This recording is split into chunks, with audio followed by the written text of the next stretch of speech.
여러분과 제가 만날 수 있었던 것은 목사님께서 저를 초대해 주셨기 때문에 가능한 일이었는데요.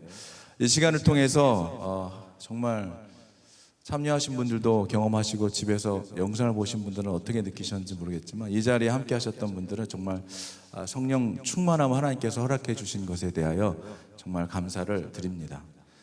여러분, 만남이 있으면 또 헤어짐도 있는 것이죠. 언젠가 우리 모두는 이 세상의 모든 믿음의 경주를 마치고 하나님의 나라에서 만나게 될 그날까지 여러분 모두에게 또 우리 온누리 침례교회에게 맡기신 귀한 그 사명을, 영혼 구원의 그 사명을, 선교적 사명을 억지로가 아니라 감사와 기쁨으로 감당하시며 살아가시는 우리 여러분 모두가 되기를 주의 이름으로 축원드립니다. 여러분, 우리 모두는 정말 너무나 기가 막히지 않아요? 하나님께서 정말 다 다르게 만드셨잖아요. 그런데 우리 모두에게는 독특하게 숨겨진 하나님의 섭리가 있다는 것을 여러분 믿으십니까? 목사에게만 있는 게 아니에요. 전도사님에게만 있는 게 아니에요. 우리 모두에게 있다는 것이죠. 여러분, 사명이라는 콜링, 근데 보니까 이게 부르심에 합당하게 오늘 설교랑 너무 맞는 것 같아요. 여러분, 사명은, 이 콜링, 부르심은 갑자기 주어지는 것이 아니라 삶의 다양한 경험 그리고 깨달음을 통해서 점차적으로 우리의 삶 속에 이렇게 드러나는 경우가 많습니다. 때로는 고난을 통해서도 사명을 발견하기도 하고, 기도 가운데 사명을 발견하기도 하고, 다른 사람의 영향을 받아서 또 사명을 발견하기도 하고, 어떤 사회적인 문제라든지 또 자신의 어떤 재능 등을 통해서 다양한 계기를 통해서 하나님은 저와 여러분들에게 사명을 알게 하십니다. 여러분, 중요한 거는요, 이 세상을 살아가면서 우리가 각자에게 주어진 독특한 인생을 통해서 우리에게 주어진 사명이 있다는 것을 알아야 한다는 거예요. 다 목회자가 되라는 게 아닙니다. 우리 각자에게 주어진 여러분들의 자리와 주어진 여러분의 기프트와 달란트와 환경과 백그라운드와 가진 모든 것을 통해서 하나님께서 부르시는 자리가 다 있다는 거예요. 여러분, 우리가 그 부르심을 알아야 될 뿐만 아니라 주님이 부르셨을 때, 신태원 목사님이 저를 부르셨을 때 제가 예스를 안 했으면 오늘 이 자리에 없는 거예요. 저만 웃고 있는 것 같아요. 너무 심각해요, 여러분. 네. 예스를 안 했으면 제가 이 자리에 없는 거예요. 그죠? 우리를 다 부르셨는데 주님이 그 부르심을 들어야 되잖아요. 어릴 때 동네에서 바깥에서 친구들이 찾아와서 저를 부르잖아요. 그리고 엄마가 부르잖아요. 밥 먹어라 부르잖아요. 그러면 가야지 밥을 먹는 것처럼 하나님께서 우리를 부르실 때에 숨는 게 아니라, 도망가는 게 아니라 우리의 삶의 현장에서 우리를 부르시고 마음속에 부담을 주시고 자꾸 생각나게 하시고 깨닫게 하실 때 그 부르심에 주님 왜 그러시는 겁니까? 왜 그 문제에 대해서 자꾸 마음 쓰게 하시는 거예요? 하고 마음의 부담을 기도하며 그 사명의 자리가 무엇인지를 주님께 물을 때에 우리가 걸어왔던 모든 길이, 이 모든 길에 대한 퍼즐이 맞춰지기 시작하는 것입니다.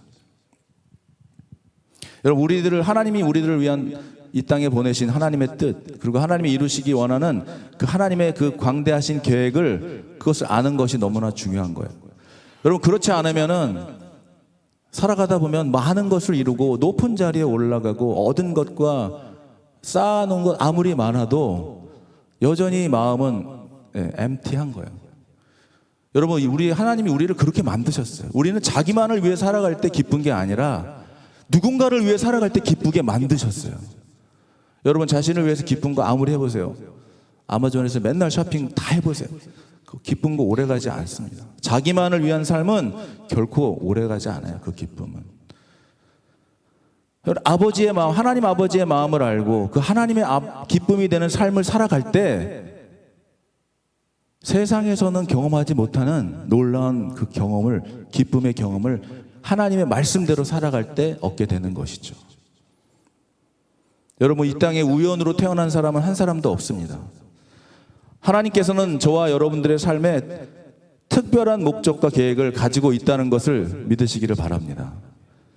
인생이 만나는 여러 가지 폭풍과 위기는 그러한 하나님의 목적 가운데 있는 우리를 단련하시고 분명한 사명 가운데 살아가게 하시기 위한 그 과정일 뿐이라는 거예요.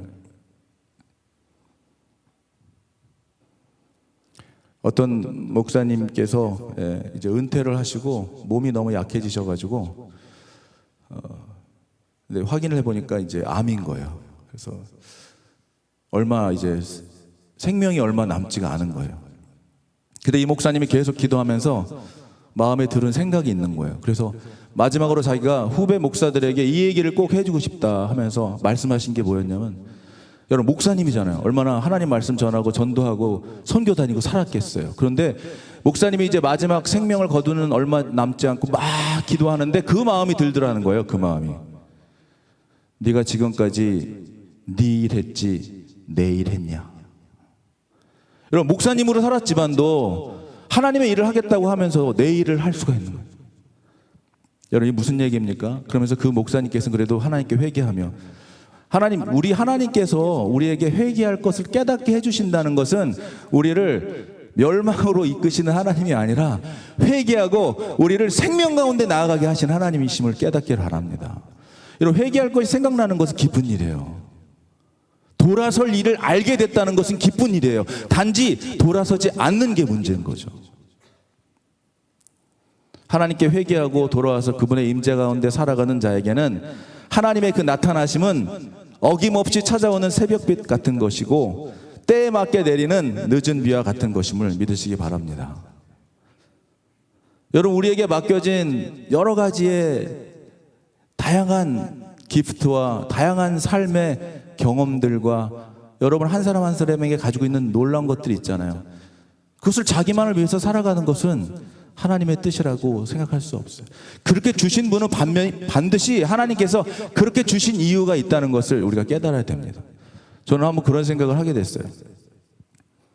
저도 좀 이렇게 몸이 안 좋은 적이 있었거든요. 그리고 이제 아직 그런 나이는 아니지만 내가 이대로 하나님께 갈 수 있나? 이렇게 기도해 보니까, 마음을 묵상해 보니까 그런 마음이 들더라고요.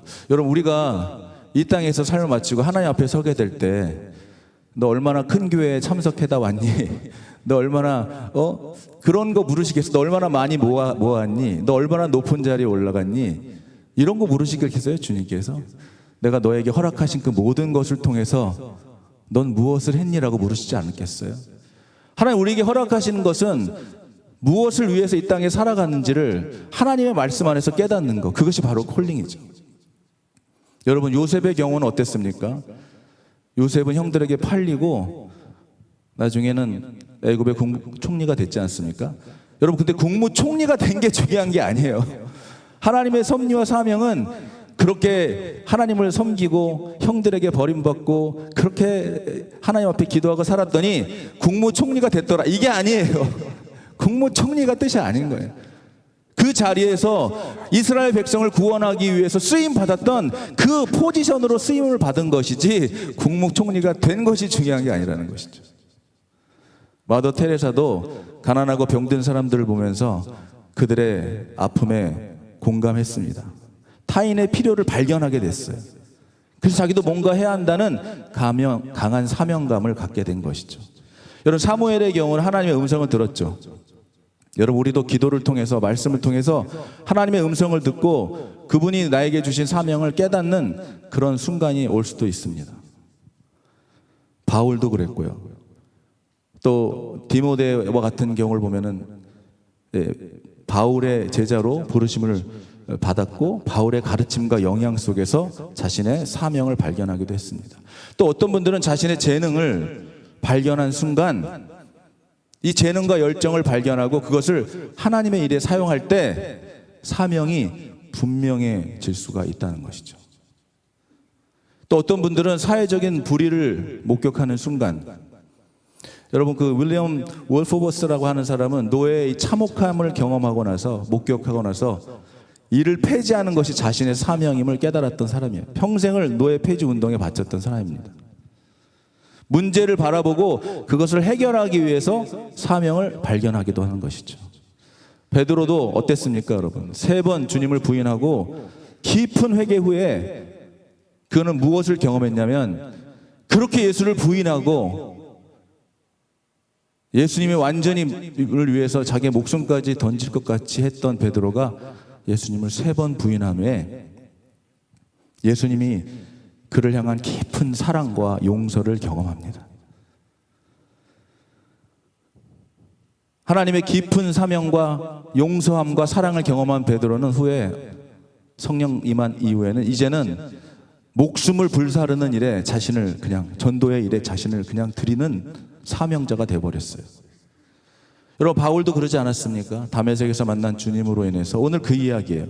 자기의 전 생애를 그의 달려갈 길, 사명을 향하여 힘있게 달려갔습니다. 여러분, 무언가를 위해서 나 그것을 위해서 난 죽을 수 있을 것 같은 그런 게 있다는 것은 정말 여러분 그 슬픈 일이에요. 너무나 기쁜 일이에요. 하나님이 맡겨주신 사명을 위해 내 생명을 들여도 아깝지 않은 일을 발견했다. 축하드립니다. 죽을 일이 아니에요. 그건 축하받을 일인 것이죠. 결박과 뭐라고 말하고 있어요? 바울은 결박과 환난이 나를 기다리고 있다 할지라도 나는 그 길을 향하여 달려가리라. 현실 앞에서 어떠한 태도를 취했는지를 보여주고 있어요. 자신을 이스라엘과 이방인들에게 보내어 자신을 오늘 말씀처럼 구원해 주신 그 주님을 증언하게 하시고 그들의 닫힌 눈을 뜨게 하시고 어둠에서 빛으로 사단의 권세에 묶여 사는 사람들을 하나님께로, 사단의 권세 하니까 여러분 뭐 나하고는 상관없는 이야기라고 생각할 수도 있지만 여러분, 우리가 묶여 있는 게 많아요. 용서하지 못하는 거, 해결하지 못한 것들, 하나님의 음성이 아닌 사단의 음성이 자꾸 내 마음을 뺏기는 것, 이런 모든 것들, 어릴 적의 어떤 경험, 트라우마로 인해서 계속 그 문제로 넘어지는 이런 일들, 이런 권세에서 하나님께로 돌아오게 하는 일, 구원받아서 거룩한 하나님의 자녀가 되게 하는 일을 마치기까지는 자기의 생명을 조금도 귀한 것으로 여기지 않는다라고 고백하고 있습니다. 여러분, 우리 모두에게 생명이 얼마나 중요합니까? 그런데 오늘 바울의 고백을 보면 자기의 생명이 자기 것이 아님을 알고 있었던 바울이었기에 그는 이 생명에 대한 맹목적인 애착에 사로잡히지 않았어요. 다메섹에서 이전에 사울은 죽었고 바울로 다시 거듭난 이후에 바울은 자기 생명 때문에 자기 생명의 존재 이유를 잃어버리지 않았다는 거예요. 사도행전 20장 24절의 말씀입니다. 제가 읽어드릴게요. 내가 달려갈 길과 주 예수께 받은 사명 곧 하나님의 은혜의 복음을 증언하는 일을 마치려 하면은 나의 생명조차 조금 더 귀한 것으로 여기지 아니하노라고 말씀하고 있습니다.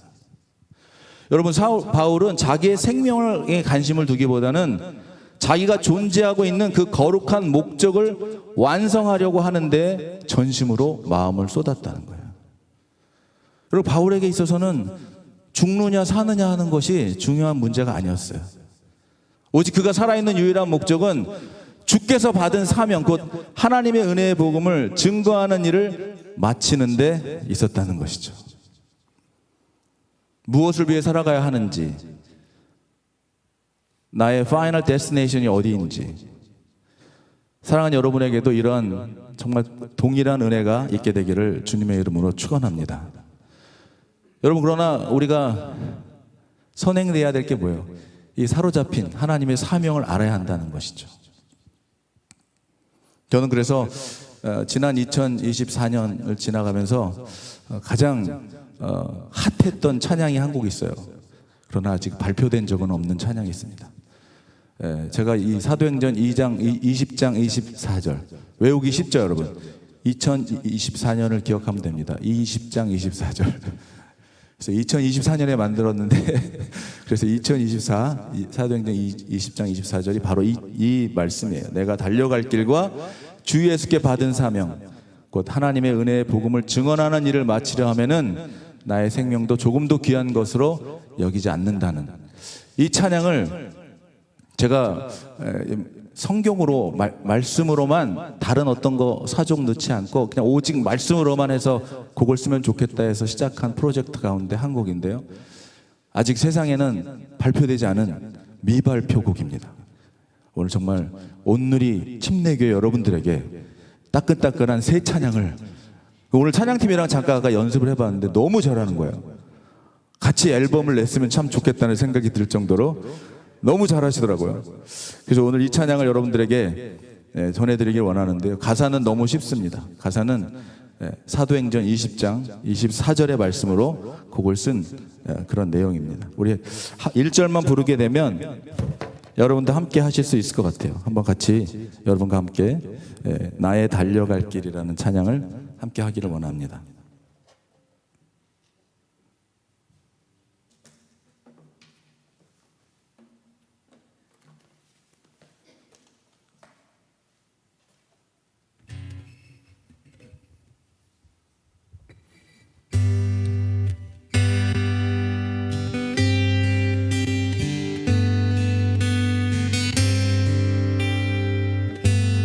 나의 달려갈 길과 주 예수께 받은 사명, 하나님의 은혜에 복음을 증거하는 일을, 나의 달려갈 길과 주 예수께 받은 사명, 하나님의 은혜, 하나님의 은혜에 복음을 증거하는 일을 마치려 함에는 나의 생명조차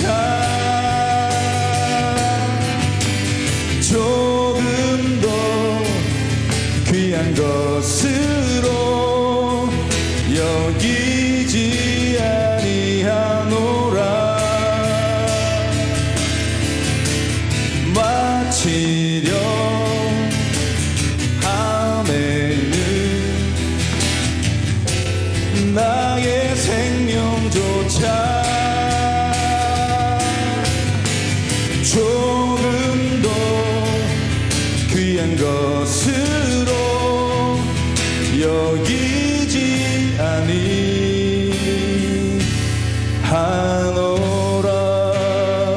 우리 여러분과 함께 하겠습니다. 나의 달려갈 길과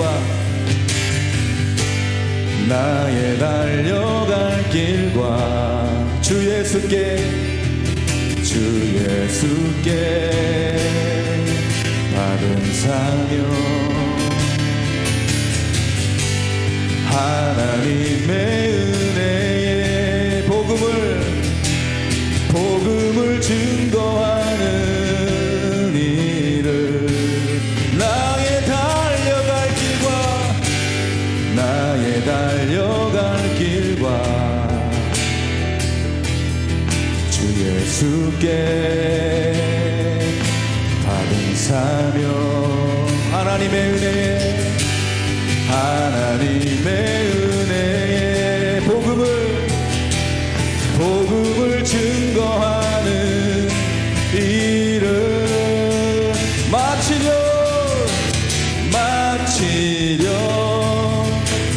함에는 나의 생명조차 조금 더 귀한 것으로 여기지 아니하노라. 할렐루야. 마치려 함에는 나의 생명조차 조금 더 귀한 것으로 여기지 아니하노라. 할렐루야. 아멘.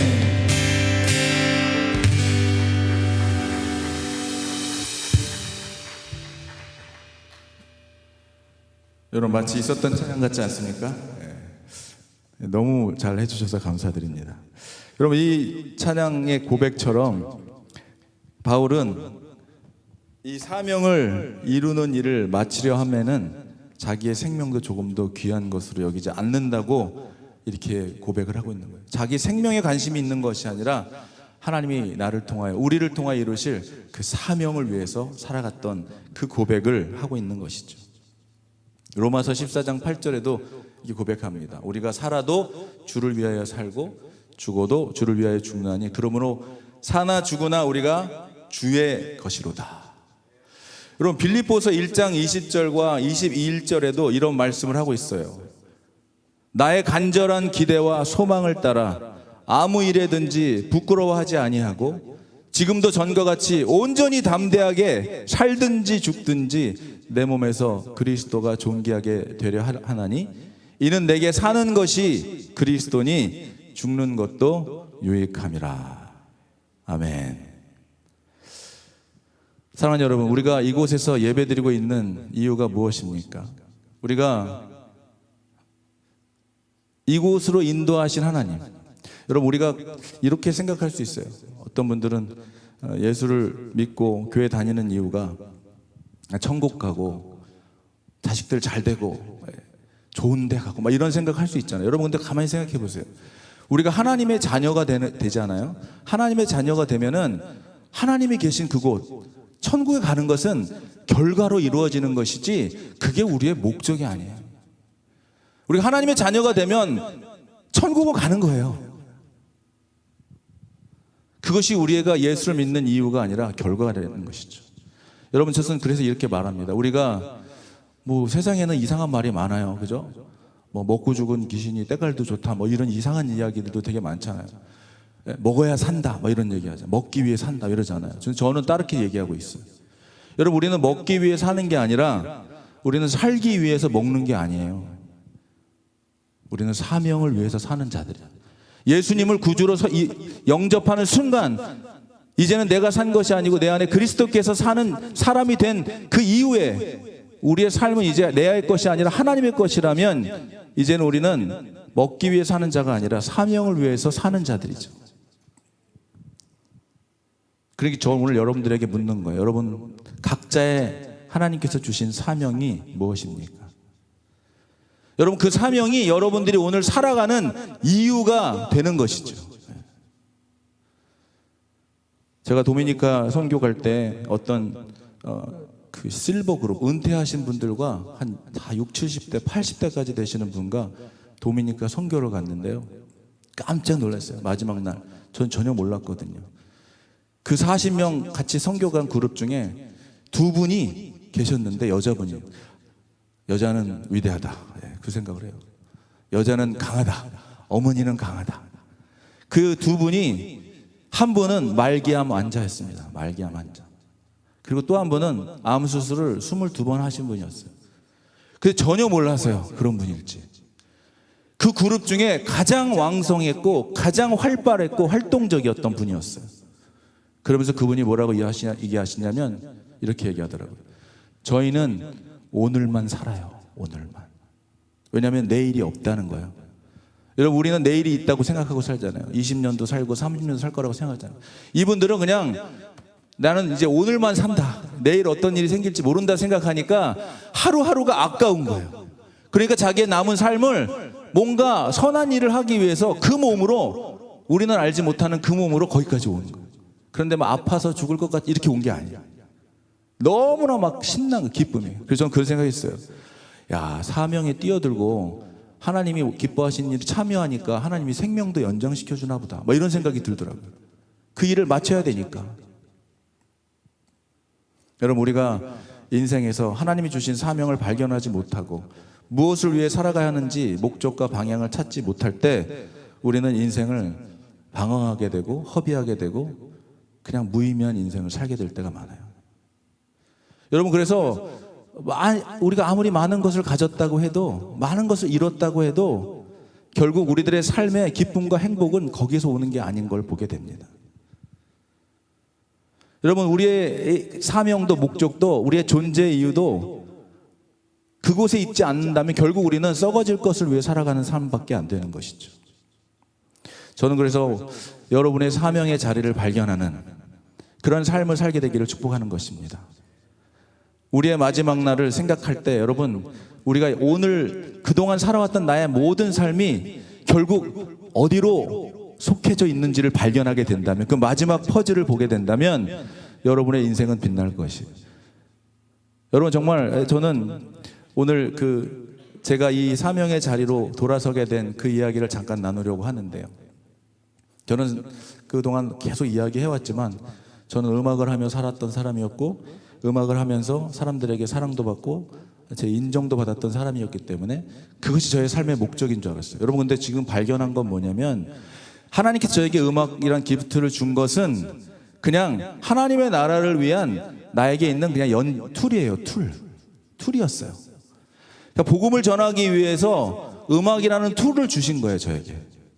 선교지 가니까요, 그냥 기타 하나만 있으면 정말 어디든지, 정글이든 밀림이든 뭐 장비 필요 없고 그냥 기타 하나 있으면 어디든 가서 그냥 찬양하면 아이들이 막 신나해요. 그냥 얼마나 좋은 툴인지 저는 정말 기타를 알게 하시고 음악이란 달란트를 주신 하나님께 감사를 드려요. 이거 하나로 오늘 보니까 우리 찬양팀 달란트 있는 분 너무 많아요. 여러분, 있는 거 쓰셔야 돼요. 아낌없이. 그거 하나님 물으실 거예요. 너 그렇게 줬는데 너 뭐 하다 왔니? 이럴 거예요, 진짜. 전 그래서 2025년 들어오면서 부르는 곳이 있으면 어디든 가자, 마지막 순간까지 불러주셔서 감사합니다. 어디든 가자, 아낌없이 쓰자. 예전에는 교회에서 사역할 때 찬양인도 하니까 뭐 새가족반에서도 부르고 뭐 또 뭐 성경 공부하는데도 찬양인도 해달라, 여기에다 저기에다. 여러분, 큰 교회에 있으면 정신이 하나도 없거든요. 맨날 불려다니다가 번아웃 되는 거예요. 그런데 이제 교회를 나왔잖아요. 그래서 이제 세상 속에서 할 일이 더 많더라고요. 찾아다니면서 그래, 부르시는 곳이 있으면 그것이 어디든 가자 하는 마음으로 살아가고 있는 사람이 됐지 않습니까? 그런데 음악이라는 것이 저에게는 20대 때는, 10대부터 20대 때는 저에게는 그게 목적이었어요. 목적. 가수가 되는 목적. 하마터면 툴을 위한 인생을 살 뻔했어요. 하마터면. 그것은 나의 삶의 목적이 아니라 내가 하나님을 전하는 데 있어서 중요한 툴일 뿐이었어요. 여러분, 그렇게 살아가다가 지난번에도 말씀드렸지만 제 옆에 있었던 가수가 죽음을 맞이하는 걸 보면서 저는 그 인기도 돈도 명예도 죽음 앞에서 아무 쓸모가 없구나 라는 생각을 하면서 내가 이런 음악을 해야 되나 하면서 정말 1년 동안 정말 드문분출하면서 그냥 커튼 쳐놓고선 세상과 단절한 삶을 살았던 적이 있습니다. 그런데 주님께서는 10년의 저희 누나의 기도에 응답하시듯 제 마음을 움직이기 시작했어요. 그래서 그냥 왠지 모르게 교회에 돌아가고 싶은 마음을 갖게 했습니다. 그 당시에 저에게 있었던 많은 이야기들이 있어요. 그런데 뭐 그것을 다 하기는 그렇지만 어쨌든 교회로 돌아가고 난 저 뒤에 앉아서 설교 말씀을 듣는데 모든 하나님의 말씀이, 여러분, 왜 찬양을 하는데 뭐 그때는 젊었을 때니까, 그래도 30대 때 있으니까 여러분 뭐 갱년기도 아니잖아요. 호르몬이 나올 때도 아니고 그냥 뒤에 앉으면은 찬양을 하면 그냥 눈물이 줄줄줄 흐르는 거예요. 오늘 좀 많이 우셨습니까? 어느 교회는 크리넥스 양이 많이 안 줄면 은혜가 없다 뭐 이런 생각을 얘기하시는 분들이 있더라고요. 여러분, 저는 그때 은혜 받을 당시에 그냥 찬양만 나오면 그냥 눈물이 줄줄줄 흐르는 거예요. 눈물이 그냥 멈추서 이게 뭐 무슨, 나 왜 이러냐 막 이러면서. 여러분, 손수건이라는 걸 처음 사봤습니다. 제가 30대 때 손수건 안 갖고 살았던 사람인데 하도 눈물이 나가지고. 그뿐이 아니었어요. 목사님이 말씀을 전하면은 어떻게 다 내 얘기인 것 같은 거예요. 내 얘기인 거예요. 다 나에게 찔림이 오고 다 내 얘기를 어떻게 내 삶을 알고 저렇게 말씀하시나. 그런데 여러분, 신기한 일이 있더라고요. 믿음의 안에서 살아가다 보니, 목회자로 살아가다 보니까 내 얘기로 들어야 되는데 우리 성도들이 내 얘기로 안 듣고, 이거 내 남편이 들어야 되는데, 이건 김 장로가 들어야 되는데, 우리 아내가 들어야 되는데 다 남의 얘기로 들으시더라고요. 심지어는 자기 얘기로 저거 목사님이 내 얘기 어떻게 알았지 이러면서 막 삐져요. 누가 얘기해 줬나? 막 이러면서. 은혜를 못 받는 것 같은 거예요. 저는 그 당시에 그냥 다 내 얘기로 들리는 거예요. 어떻게 나의 사정을 이렇게 주님이 잘 하실까? 하염없이 눈물을 흘리며 살아가던 그때였습니다. 마치 사무엘이, 하나님이 사무엘을 부르셨잖아요. 그거 같은 현상이 저한테 있었어요. 잠을 자고 있는데 저는 항상 노래를 작곡하는 사람이기 때문에 요만한 메모지와 녹음기를 항상 이 머리맡에 두고 그렇게 살았던 사람이거든요. 그래서 갑자기 악상이 떠오르고 이러면 막 녹음하고 적고 이랬었거든요. 그런데 그날 이 은혜를 받고 있는 하나님의 말씀에 맨날 눈물로 보내고 있던 하루하루의 그 어떤 날에 새벽에 갑자기 자고 있는데 일어나라고 하는 소리가 들리는 거예요. 일어나라, 일어나라. 마치 사무엘을 부르시는 것처럼 일어나라 해서 멍하니 딱 일어났죠. 이게 뭐지? 새벽에 깨가지고 이게 뭐지? 그리고 잤어요 그냥. 근데 그 다음날 또 일어나라. 하나님은요, 여러분, 하나님은 우리를 절대로 헷갈리거나 혼란시키시는 분이 아닙니다. 여러분, 하나님은 우리에게 반드시 분명히 선명하게 말씀하신 하나님이에요. 우리가 듣지 못해서 그렇죠. 하나님이 그 둘째 날에 또 일어나라는 거예요. 일어났어요. 근데 뭔지를 알아야죠, 이게. 또 잤어요. 세 번째 날이었어요. 또 일어나라고 했어요. 근데 이제는 자면 안 될 것 같은 거예요. 이제는 이건 뭔가 있는 거잖아요. 여러분, 3번 연달아 이러는 건 뭔가 있는 거잖아요. 그래가지고 야, 기가 막힌 악상이 떠올려내려나 보다. 그래가지고 종이에를 딱 잡고 막 집필을 하기 시작했습니다. 막 썼어요. 막 썼어요. 그런데 it doesn't make any sense. 뭐 말이 안 되는 거야. 이게 무슨 말이야 이게 도대체. 뭐 이상한 말이 써 있는 거예요. 야, 이게 뭐냐 뭐 이러고 있었어요. 그런데 여러분 갑자기 머릿속에 딱 생각이 난 게 기도해야 되겠다 이 생각이 딱 난 거예요. 여러분, 그래서 엎드려가지고 기도했어요. 주님, 진짜 완전 딱 엎드려져가지고 주님, 이게 하나님이 주시는 생각이면 내가 정말 못 알아듣겠으니까 주님, 나 못 알아듣겠으니까 주님, 저 알아듣게 좀 해주세요. 모르겠어요 뭔지. 사랑하는 학생 여러분, 순수한 기도를 하나님이 빨리 응답해 주십니다. 거룩하고 뭐 이런 기도만 응답해 주시는 게 아니라 아주 소박하고 어린아이와 같은 기도를 또 더 기뻐하셔요. 저는 그냥 그렇게 기도했어요. 주님, 나 모르겠어요. 뭐라고 말씀하시는지 알아들을 수가 없습니다. 그런 기도가 마치자마자 머릿속에서 상상력의 날개가 펼쳐지는 거예요. 어떤 그림이 보이냐면요, 주님께서 제 뒤에서 내 손을 잡고 글을 써주시는데 내가 써보겠다고 막 이렇게 힘을 주고 있으니까 이게 안 움직이는 그런 그림이었어요. 제가 기타를 가르치거든요. 그럼 기타 주법을 이렇게 하면은 자기가 해보려고 막 이러면 안 돼요. 가르쳐 줄 수가 없어요. 힘을 푸세요. 이렇게 하는 거예요. 힘을 푸세요. 힘을 안 풀어요. 똑같은 거예요. 제가 힘을 안 풀고 이렇게 막 써보려고 하는 그 그림이었어요. 그때 머릿속에 딱 떠올랐어요. 내 생각과 내 힘을 풀어야 되는 거구나. 그래서 내 힘과 내 생각을 다 내려놓고 펜에서 힘을 내려놓는 순간 펜이 날아다니기 시작하는 거예요. 와, 이렇게.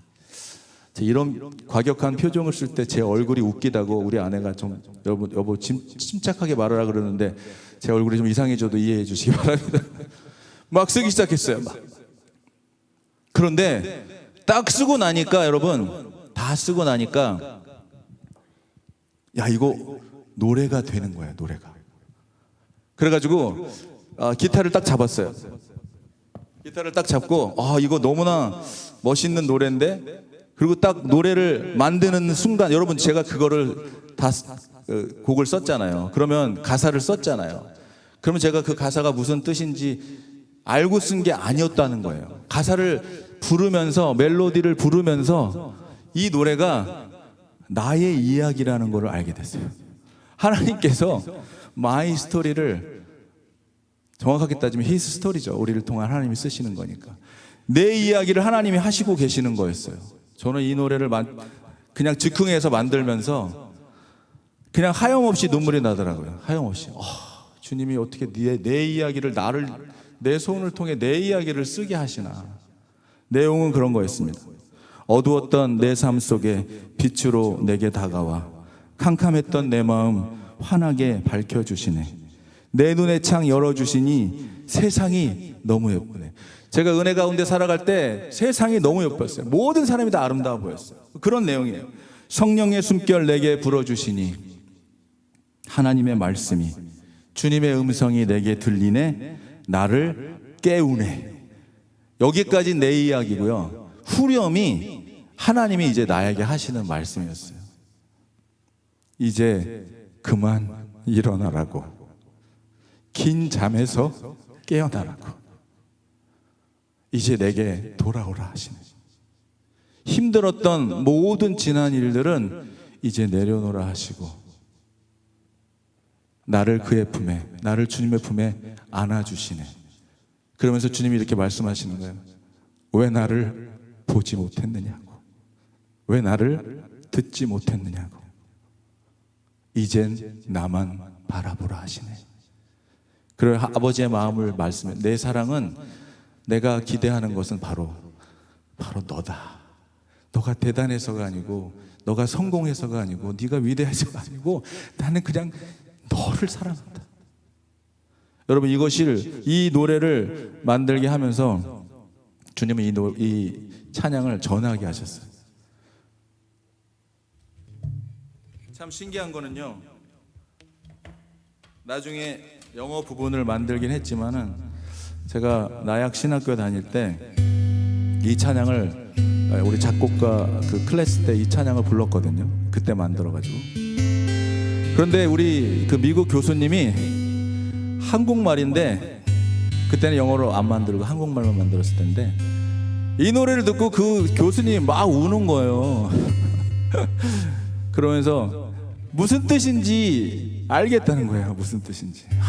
자, 하나님이 주신 곡은 랭귀지가 달라도 뜻을 이해하게 된다는 놀라운 경험을 했습니다. 여러분, 그 오래된, 제가 하나님을 만나 내 사명을 발견하게 된 그 찬양을 전해드리길 원합니다.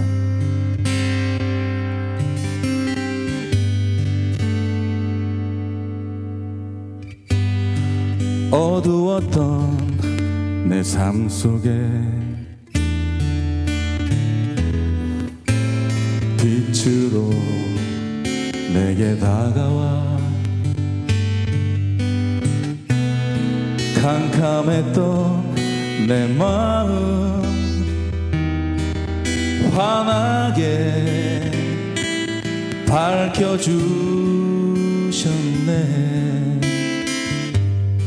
내 눈에 창 열어주시니 세상이 너무 예쁘네. 성령의 숨결 내게 불어주시니 주님의 말씀이, 하나님의 음성이 내게 들리네. 나를 깨우네.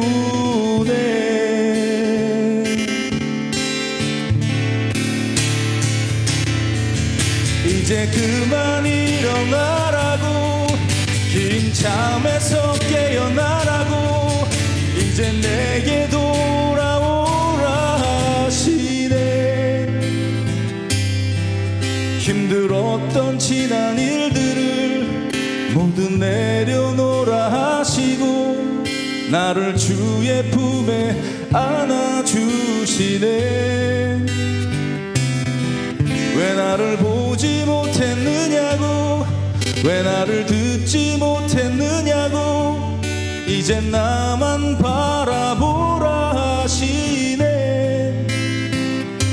내 일은, 내 삶은, 내 사랑은 너희라.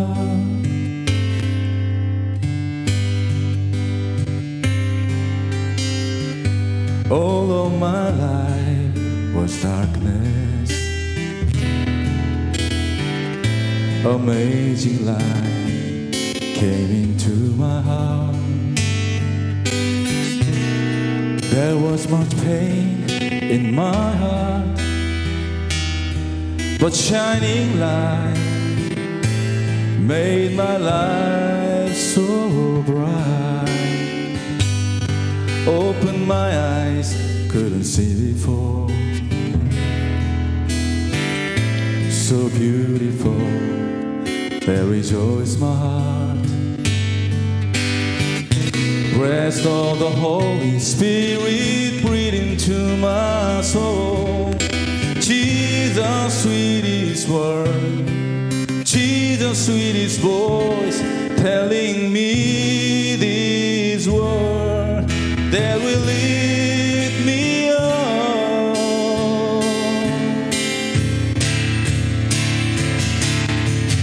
Now you get up and stand on your feet.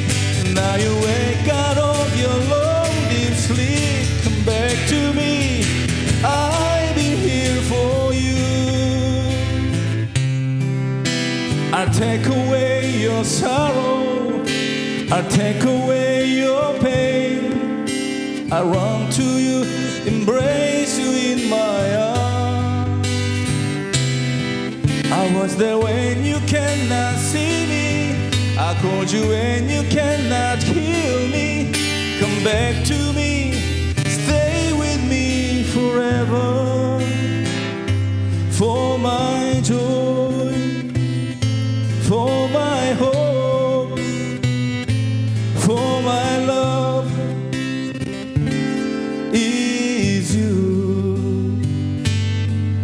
이제 그만 일어나라고, 긴 잠에서 깨어나라고, 이제 내게 돌아오라 하시네.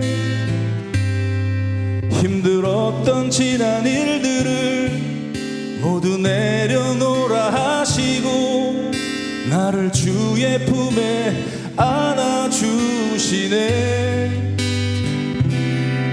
왜 나를 보지 못했느냐고, 왜 나를 듣지 못했느냐고, 이제 나만 바라보라 하시네.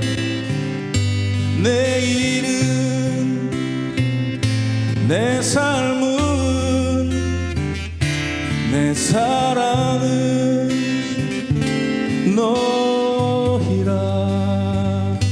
내 일은, 내 삶은,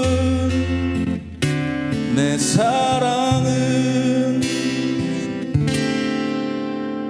주님은 지금도 여러분들을 부르고 계십니다. 너희라. 할렐루야. 아멘.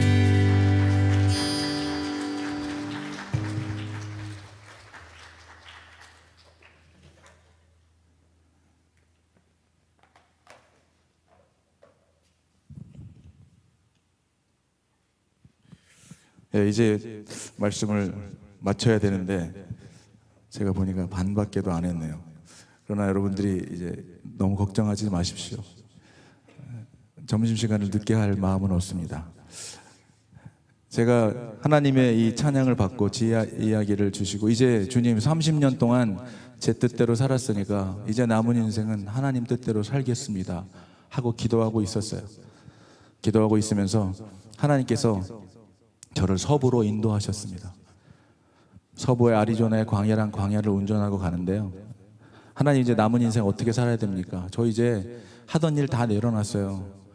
저는 이제 뭐 먹고 살 거 이런 것도 이제 다 하나님께 맡기겠습니다.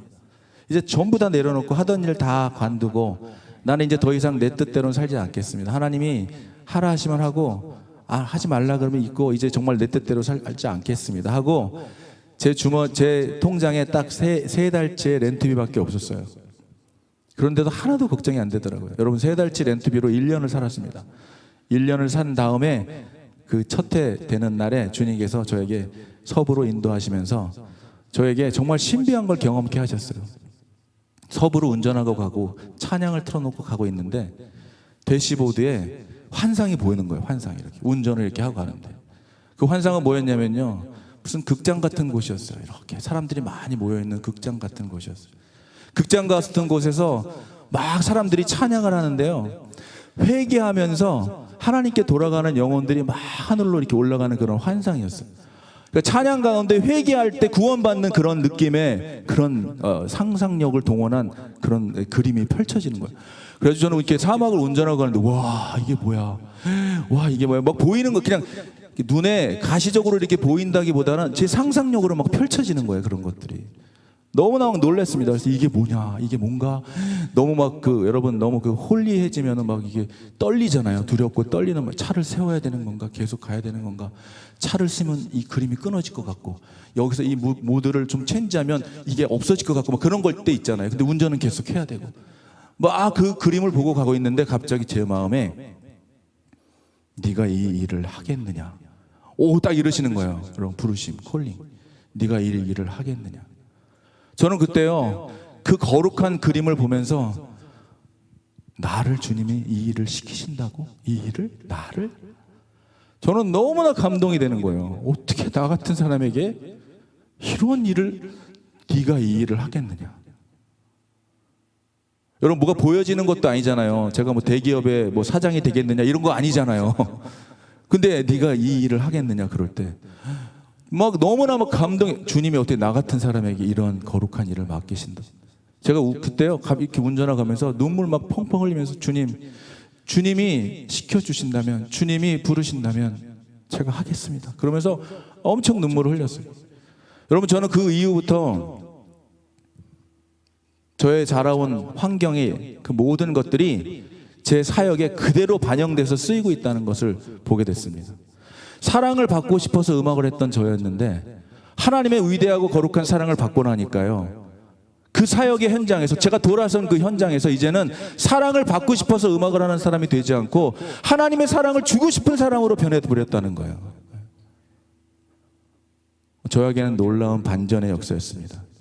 저의 외로움의 인생에서, 사랑받고 싶었던 저의 인생에서 주님이 그러시더라고요. 너는 왜 사람에게서 받을 수 없는 것을 하나님에게서 받을 수 있는 것을 왜 사람한테 요구하느냐. 여러분, 우리 그럴 때가 있어요. 하나님만이 그걸 주실 수 있는 분인데 우리는 사람에게서 그걸 요구하면서 실망하고 상처받고. 저는 그래서 그때부터 주님이 주신 비전이 그거였습니다. 잃어버린 영혼들. 아직도 하나님을 몰라서, 저는 교회 안에 있으면서 제일 마음 아팠던 게 뭐냐면요, 교회 안에 있으면서 아직도 교회로 와야 할 바깥에 있는 사람들이 계속 마음에 쓰이는 거예요. 우리가 무슨 잔치를 우리 부흥회 했잖아요. 지금 이 부흥회 이런 걸 하면은 우리는 다 예수 믿고 구원 받은 사람들이면 사실 이 자리로 와야 하는 사람들은 하나님을 모르는 사람들이잖아요. 근데 우리끼리 맨날 잔치하고 있는 느낌이 드는 거예요, 저한테는. 그래서 막 그런 얘기를 교회에서 했어요. 이래야 되지 않냐, 교회가 전도해야 되지 않냐, 선교적 교회로 살아야 되지 않냐 막 그랬더니 아무도 막 반응을 안 하시는 거예요. 또 기도했어요. 주님, 왜 교회가 왜 이럽니까? 왜 교회가 왜 전도 안 합니까? 왜 영혼들에 대해. 그리고 막 어떤 아이들이 막 파마하고 염색하고, 이제 젊은이들 그런 애들 오잖아요. 그러면 반겨줘야 되잖아요, 막. 근데 교회 어르신들이 막 째려보고 막, 쟤 우리 교회 왜 왔지? 막 이러면서. 예? 여러분, 교회는 그런 사람 와야 되잖아요. 술 취한 사람도 와야 되잖아요. 근데 우리 현실적으로 이게 어려운 거예요. 그래갖고 제가 기도했어요. 주님, 왜 우리 교회는 왜 그렇습니까? 그랬더니 주님이 저에게 그러시고, 안 하겠다고 하는 사람 붙들고 하자고 하지 말고 네가 나가서 해라. 주님은 정말 놀라우신 주님이십니다. 그래서 저는 교회를 나왔습니다. 나와가지고 그 일을 하다 보니까 또 현실적으로 어려움이 생겼어요. 공동체가 필요하겠구나 해서 교회를 했어요. 교회를 했더니 또 교회를 하니까 또 교회에 붙여 사는 제가 모습을 보면서 그 교회를 사랑하는 목사님에게 다 목사님이 하십시오 하고 저하고 아내는 지금 이제 나왔습니다. 여러분, 교회를 나와보니까 교회 안에서는 맨날 믿는 사람들만 만났다가 교회를 나와보니까 믿지 않는 사람들이 너무 많은 거예요. 바깥에 제 장기 있잖아요. 기타 클래스 시작했습니다. 우연치 않게 시작했는데 시니어들이 막 오는 거예요. 노년에 자기가 그렇게 이 일생을 기타를 배우고 보고 싶었는데 이번에 선생님을 만나서 너무 좋다는 거예요. 막 삶에 희망이 생긴다는 거예요. 물론 교회 다니는 분들은 아닙니다. 그러나 얼마나 감사해요. 그분들이 삶에 희망이 생긴다니까. 그러니까 제가 목사인지를 아니까 무슨 노래로 가르쳐요? 찬송가로 막 하는 거예요. 살아계신 주, 야, 칼립소입니다. 다운 다운 업 다운 막 가르치면은 처음에 막 째려봐요. 왜 우리한테 저런 노래 가르쳐주나 막 이렇게. 그러다 나중에 뭐라고 하시는 줄 알아요? 제가 이제 막 미디를 음악을 섞어가지고 드럼 넣고 베이스 넣고 막 해갖고 멋있게 하고, 자기는 더럽게 못 치는데 잘 치게 치는 것처럼 느껴지게 막 만들어주는 거예요, 제가. 어우, 되게 잘하시네요. 그러면서 뭐라는 줄 아세요? 아니, 교회 노래가 이렇게 좋았어요? 막 여러분 지금 기타 클래스 하나로 시작했는데 지금 4개가 됐어요. 4개가. 거기 거의 40명이에요. 40명. 교회로 작은 교회죠. 이분들이 뭐라고 하신지 아세요? 제가 이제 막 선교 가고 이러니까 그 사진 막 보내주고, 여러분 취미생활만 끝내지 말고 배운 걸로 좋은 일에 좀 쓰세요. 그래서 제가 막 양로원 데려가고 같이 막 잘 못해요. 그런데 제가 막 여기 방송 나가나 이거 보면 안 될 텐데 뭐 이거 안 볼 거예요. 막 교회 안 다니니까. 그래가지고 막 같이 양로원 다니고 이러면 선한 일을 하니까 좋은 거예요. 자기들도 막 같이 목사님이랑 하니까 너무 좋은 거예요. 그게 뭐라고 말씀하신지 아세요? 목사님이 선교 갈 때 자기들도 가겠대요. 와, 교회에서 선교 막 가자고 하면 막 안 가는데도 이 사람 교회들도 안 다니는 사람들이 선교가 뭔지도 모르면서 가겠다는 거예요. 내가 가면 가겠대요. 저는 그래서 너무 감사해서, 그래, 한 영혼을 그 실제로요, 그 기타 클래스에서 한 사람이 지난 2024년에 기도하고 싶대. 자기 목사님 기도원 가세요 이러는 거예요. 저하고 아내는 2024년 마지막 날 기도원에서 보낼 마음이 이만큼도 없었습니다. 이번에는 가긴 가지만, 근데 여러분 그 기타 하고 치는 분이 나한테 기도하고 싶다고 기도원 가자는데 제가 가야 돼요, 안 가야 돼요? 예약했잖아요. 근데 한 명이 더 왔어요. 근데 여러분 그 한 영혼이 기도원에서 2024년 12월 31일 날 하나님을 영접하는데요, 그 현장을 보는데요, 교회에서 봐야 될 현장들이잖아요. 제 아내와 통곡하고 울고, 그 한 영혼이 정말 하나님을 영접하는 거예요. 난 이제 기도하는 엄마로 살고 싶다. 나 그동안 아이들에게 정말 엄마답지 못했는데 이제 기도하는 엄마로 살고 싶다는 거예요. 그 한 영혼이 하나님께 돌아가는 것을 보고 너무나 감사했어요. 너무 그래서 저는 생각했어요. 나는 대형 목회자 전 스타일도 아니고, 나는 이런 틈새 시장 아무도 교회 못 가는 사람들, 교회 가갖고 상처받고 떠나는 사람들, 뭐 이런 사람들이 맞아 우리한테. 그리고 막 집에 찾아와요. 예. 담임 목사님한테 하지 못한 말 막 저한테 막 왜 얘기하는지 모르겠어요. 예. 그리고 그분들을 데리고 양로원 사역도 가고 홈리스 사역도 다니면서, 여러분 꼭 하나님께서 대형 목회하다 왔다 너 박 목사 이러겠어요? 하나님은 한 영혼을 얼마만큼 귀하게 여겼는지 그걸 보시지 않겠어요? 여러분, 우리 정말 사랑하는 온누리 침례교회 여러분이 여기 와 계시잖아요. 지금 누군가는 이곳에 발도 들이지 못한 사람들이 있어요. 교회의 어떤 문제로 상처받고 떠난 사람들이 있어요. 우리 그런 영혼들을 품고 기도하는 여러분 되길 축복합니다. 여러분, 저는 말씀드리고 싶은 건 이거예요. 우리의 인생에서 만나는 모든 사건들과 사람들은 우연히 등장하는 것이 아니라는 거예요. 하나님께서 완벽한 시기에 필요한 사람들을 우리 삶에 보내주시는 위대한 캐스팅 디렉터라는 것입니다. 직장에서 만난 동료, 우연히 마주친 이웃, 교회에서 새로 알게 된 지체, 여러분 만나는 모든 사람이 하나님이 여러분 옆에 있게 하신 이유가 우연이 아니라는 거예요. 우연이. 노사연의 노래가 아니라 우리의 만남 우연이 아니고 하나님이 우리에게 만들어주신 귀한 기회라는 것이죠. 여러분, 이번에 우리 신태훈 목사님 이 교회가 이렇게 오게 되셨잖아요. 이거 여러분 우연이라고 생각하세요? 목사님과 사모님, 혜인이까지, 이 목사님과의 우리 침례교회의 만남이 우연이라고 저는 생각하지 않습니다. 하나님께서 만남이 필요한 곳에 귀한 목회자와 여러분들을 만나게 하셨다고 저는 믿습니다. 여러분, 하나님은 우리에 대한 하나님의 목적이 비밀에 묻혀 있기를 원하지 않으신다는 거예요. 우리가 진리를 안다면 그것을 다른 사람들과 나누기를 원하시고, 예수님을 다른 사람들에게 소개해서 그들의 삶의 목적을 발견하도록 돕고, 그 영원한 목적지를 위해 준비시키는 것은 예수님을 믿는 우리 모두들의 아주 큰 사명이며 특권이라는 것이죠. 저는 오늘 말씀을 정리하며 이런 질문을 드립니다. 이제 우리 남은 삶을 아직 젊은이들에게는 대단히 죄송하지만 아직 살 날이 많은데 괜히 이런 얘기 해갖고 죄송하지만, 이제 남은 삶에 대한 생애각을 정리할 때가 됐습니다. 이거예요. 누구를 위해 살 것인가? 우리 자신을 위해 살 것인가? 아니면 하나님을 위해 살 것인가?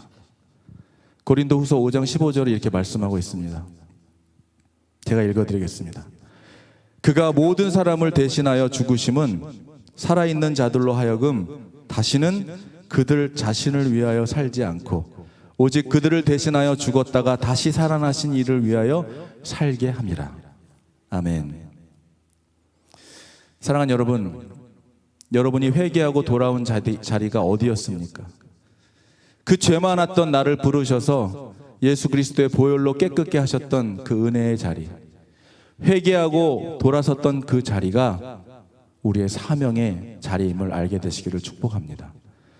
여러분, 우리가 은혜 받았다는 것은, 우리가 성령 충만함을 받았다는 것은 반드시 따라오는 것은 회개의 역사예요. 회개의 역사. 은혜 받았고 성령 충만해졌는데 회개가 없다는 것은 있을 수가 없어요. 사랑하는 여러분, 우리 안에 주님께 그 광명한 주님의 빛 가운데 우리의 영혼이 노출되었을 때, 여러분, 우리의 몸의 병도 MRI를 찍고 CT의 빛을 쬐면 우리 눈으로 발견할 수 없는 거 발견하는 것처럼 영광스러운 예수 그리스도의 말씀과 은혜의 빛에 임하게 될 때에 생각지도 깨닫지도 못했던 내 마음속의 죄들이 보이기 시작하는 거예요. 이곳에 햇빛이 들여오면요, 지금 엄청난 먼지가 있을 거예요. 우리는 지금 숨 쉬고 있는 코로 막 먼지가 들어갔다 나왔다 할 거예요. 안 보여서 좀 있는 거죠. 여러분, 우리의 삶 속에 예수 그리스도의 보혈로 이 부활절을 기대하며 보내는 이 사순절 기간 동안에 여러분, 우리의 마음속에 있는 모든 하나님 앞에 온전히 나아가지 못하고 거슬리게 하는 것들이 있다면, 용서하지 못하는 것들이 있다면, 사랑하지 못하는 것들이 있다면, 내가 극복하고 있지 못하는 게 있다면 솔직하게 받아들이고 인정하고 기도하는 것입니다. 기도할 때 하나님이 그 아픔과 고통의 자리가 여러분의 사명의 자리로 변화될 줄로 믿습니다. 요한복음 6장 39절에서 이하에 이런 말씀이 있어요. 나를 보내신 이의 뜻은 내게 주신 자 중에 내가 하나도 잃어버리지 아니하고 마지막 날에 다시 살리는 이것이니라. 내 아버지의 뜻은 아들을 보고 믿는 자마다 영생을 얻는 이것이니 마지막 날에 내가 이를 다시 살리리라 하시니라. 나를 보내신 아버지께서 이끌지 아니하시면 아무도 내게 올 수 없으니 오는 그를 내가 마지막 날에 다시 살리리라. 아멘. 사랑하는 오늘의 교회 성도 여러분, 여러분의 삶의 하루하루의 행보가 우리 자신만을 위한 삶이 아닌 예수 그리스도를 위한 삶이 되려면 여러분, 기도하면서 여러분이 살아왔던 모든 삶의 환경과 백그라운드가 하나님이 그 허락하신 이유가 무엇인지, 그리고 그 어려움과 고통을 극복한 후에 결국 하나님께서 보게 하시는 것, 뜻하게 하시는 것을 발견됐다면 오늘 사도 바울의 고백처럼 와, 내 인생 마지막 가는 그날까지 내가 이것을 이루는 것에 내 생명을 드리는 것이 난 하나도 아깝지 않은 인생이 되리라 저는 확신합니다. 여러분, 우리가 아직 호흡하고 있다면, 숨을 쉬고 있다면 아직 우리에게 여전히 기회가 있다는 거예요. 제가 그 노인정 가가지고 데이케어가 설교하거든요. 우리 어머니들께 맨날, 할머니들, 할아버지들께 맨날 하는 말씀이 이거예요. 지금 숨을 쉬고 계시고 살아있다면 아직 우리에게 기회가 있는 것이다. 여러분, 저는 정말 놀랐어요. 교회에서 볼 수 없는 일들을 양로원에서도 많이 보게 돼요. 무슨 일이냐면요, 어르신들은 말씀 듣고 반응한 일이 별로 잘 없거든요. 근데 제가 그날 회개를 외치고 막 하나님 앞에 부끄럽거나 하나님 앞에 온전치 못한 것들을 다 내어놓으라고 막 그런 기도를 했어요. 그래서 예배를 끝나고 집에 가려고 이렇게 나가는데 저 뒤에서 한 할머님이 막 울면서 누구랑 이야기하고 있는 거예요. 왜 그러지? 무슨 일이지? 가봤더니요, 말씀을 듣고요, 바로 마음에 찔려가지고요, 자기가 그분에게 뭘 잘못했는데 그 가갖고 지금 사과를 하고 있는 거예요. 야, 전 너무 놀랐어요. 나이 드신 분이 그렇게 막 바로 반응한다는 것, 자존심 문제도 있고 되게 어려운 거거든요. 근데 바로 가가지고 하시는 거예요. 너무너무 감사했습니다. 그런데 뒤에 들었던 얘기는 그 사과 받으신 분은 장로교회 권사님이셨는데 이분은 예수를 안 믿는 분이 가서 권사님한테 잘못한 걸 사과한 거예요. 근데 권사님이 사과를 안 받아주셨대. 그런 얘기 듣지 말아야 되는데 들었어요. 그러나 결국은 해피엔딩으로 끝났으리라 믿습니다. 제가 무슨 얘기를 드리고 싶냐면 여러분, 마음에 하나님의 말씀이 임했을 때에 여러분 순종이 제사보다 낫다 그랬잖아요. 오늘 2박 3일 동안 힐링 콘서트를 통해 어떤 하나님이 은혜를 주셨는지 저는 알 수 없지만, 만약에 여러분이 은혜를 받았다면은 그거는 제가 한 게 아니라 하나님이 하신 거예요. 제가 무슨 부족한 말로 여러분의 마음에 힘들게 한 말을 했다면 그것은 제가 한 것입니다. 제가 한 것은 기억하지 마시고 주님이 하신 것만 기억하는 이번 부흥의 대결을 예수 그리스도를 축원합니다. 다시 온누리 침례교회를 찾았을 때 더 멋진 모습으로 여러분을 만날 수 있게 되기를 축복합니다.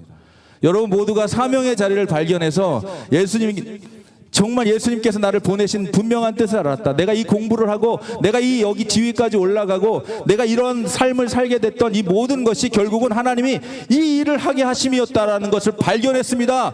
신태훈 목사님 하고 연락이 왔다는 소식을 제가 듣기를 예수 그리스도의 이름으로 축원드립니다. 여러분의 삶 속에 하나님의 놀라운 뜻을 발견해 그 일을 위해 살아가는 것이 내 생명보다 더 기쁜 일을 발견하게 되는 저와 여러분 되기를 축복합니다. 이 시간 우리 같이